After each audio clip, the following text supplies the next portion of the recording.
What's going on, guys? This is Lior and welcome back to the channel. Now, in this video, what I thought I would do is a step-by-step guide on what the exact process is that I take every single time I close on a commercial loan using an LLC. Now, this process is the same whether I am getting a loan from a hard money lender or if I'm getting a loan from a local community bank. It's the same exact process for me every single time. So if you got a deal that you're putting under contract right now, or you already have it under contract, and you need to know the exact steps to take to make sure that you have a smooth closing and that everything is in place for your LLC, for the property and everything in between, make sure you check out this guide because I think it's gonna be super, super valuable. So let's get right at it. What's going on, guys? My name's Lior and I'm a real estate investor out of Boston. And as I said, I'm excited to make this video as a step-by-step guide for you guys of the process I take every single time I close on a commercial loan.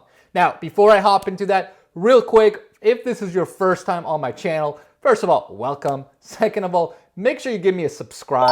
I put out tons of new videos every single week talking about everything to do with rental property investing, building out your portfolio, personal finance as it relates to real estate investing, and literally everything in between. So if you want content like this, that's not the same mainstream stuff that you hear everywhere else, make sure you subscribe to my channel and that way you'll be notified every time I do a new video. So let's get right into the meat and potatoes of this. So let's assume you've got a property under contract that you're gonna be financing through a commercial loan. First of all, congratulations. So let's go right through the key steps. And key step number one, just like if you're gonna go through the residential loan application process, is you gotta submit a loan application. You're gonna contact your hard money lender, or if you're gonna go through a community bank, you're gonna contact your loan officer there, and you're gonna get the process moving in terms of submitting your loan app. Now, it's a little bit different than the typical mortgage application on the residential side.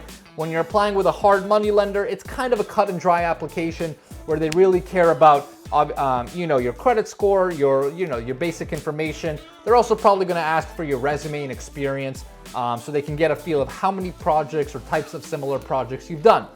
On the commercial bank side, right, if you're going to go to a local community lender, be ready to put out what's called a PFS, or a personal financial statement, where you're disclosing all of your assets, all of your liabilities.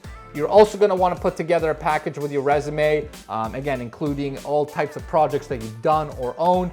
Plus, the lender might have a few other things that they may require that might be a little bit more intensive than your hard money application. The second step you're going to want to figure out is the entity structure. Now, we know that we're going to need to close with an LLC because in order to close on a hard money loan or a commercial loan from a local community bank, you must form an LLC that closes on that, right? You can't just sign as an individual like Lior Rozhansky like you would on a residential mortgage. Now, the few things you want to figure out for your LLC is how is it going to be structured? How many managing members are there going to be? Is it going to be just you as the managing member? Is there going to be another person? Are you going to have other non-managing members on the LLC as well? You're also going to want to figure this out in conjunction with your financing, right? Because if you're going to be bringing in capital partners, right?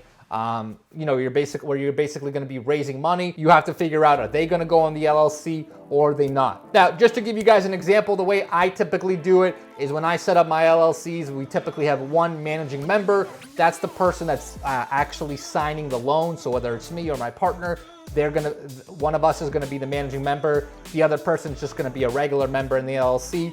And then when we do raise money, and especially if it's equity capital, right, when the private money lender is taking a percentage of our deal, right, like they own 30 or 40% of the LLC in return for the funds, they also will typically go on our LLC, and I'll talk about how I structure them into the proper documentation. Step number three, once you figure this out, is actually opening the LLC. So if you've never done that before, you can certainly hire an attorney to do that. If you've done it, it's really not too hard. You go on the Secretary of State's website and you can register an LLC pretty easily that way. Once you do that, you can also register for an EIN number through the IRS. So once you've done it, you kind of understand how to do it. You don't really need an attorney to do it again. The one thing I'll say to think about here is for the LLC, make sure you think about the mailing address, right? I personally don't like to put my personal residence as the mailing address for the LLC because you never know if someone gets mad at the property or the company or whatever it is and decides to look them up. You just don't really want them to look at your personal residence, right? So I have a UPS mailbox that I set up, and that is the mailing address for the LLC. The next step, and a really critical one, is creating an operating agreement for the LLC. So the operating agreement, if you're not familiar with that term, is basically a document that essentially discloses what are the rules and restrictions that this LLC has to run by, right? It gives all the duties and obligations of the members, including the managing member. If you're gonna have capital partners, it discloses who contributes what kind of percentage they own in return. And it will also disclose the cash flow distribution schedule, right? So if, for example, your private investors have to get paid first before you do, those terms are gonna be clearly laid out. They're also gonna be laid out in terms of who gets paid first if there's a sale, who gets paid if there's a refinance, can the LLC apply for different credit lines or other types of loans, right? So it basically discloses all the restrictions and duties of the LLC and the members within that LLC. Now, if you've never drafted one before, this is not legal advice. I'm not a lawyer, but I would strongly consider not doing that yourself. I would probably talk to my attorney. That's what I did on my first couple, and have your attorney draft an operating agreement. Again, I am not a lawyer, so this is not law advice or any sort of thing like that. But this is just good practice, in my personal opinion. But get an attorney. It's going to cost you some money, but believe me, it's well worth it to avoid any sort of legal headaches down the line. And your attorney can really help you distill all the proper things you need to have in this document, and again, to help you draft the right legal language in terms of more complicated stuff, like I said, like cash flow distributions, certain partnership restrictions, or anything like that. The next thing I'd like to do once I have that finished up is create an operating account for the LLC. Now first, before I tell you how to open an operating account, let's talk about what it is, right? Basically, you need a business checking account for that LLC, right? And you're gonna use all your funds that you're gonna close on that property go through that operating account. If you're gonna be raising money from private money investors, they're gonna be funding the funds through this account. The other thing too is if you are gonna be having a construction loan, right? Let's say you're taking out a hard money loan or a commercial note that has an acquisition loan plus a construction loan, right? Because maybe you're renovating the property or doing some sort of work to it. If the lender's gonna disperse any sort of construction funds, those funds typically will go through your operating account as well. So basically your operating account is kind of the main centralized bank account for this particular LLC and property. Now, the way I like to set it up is I typically open an account at Bank of America. I've got a great relationship with them. I've got a ton of accounts with them. If I'm going through a local community bank though, and I'm getting a loan through them, I will set up an operating account at their bank. I like to give them the business, just because they're obviously helping fund the deal. One other note about this operating account is make sure it stays super clean.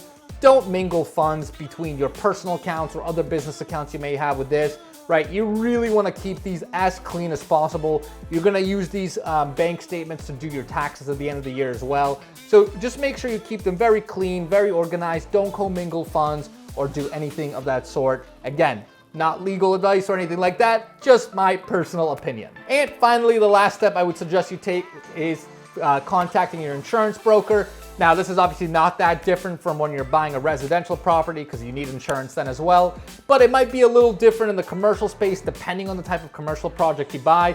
If maybe if you're buying a multifamily with a construction loan where you're going to be doing some renovations, maybe you need some sort of builder's risk policy.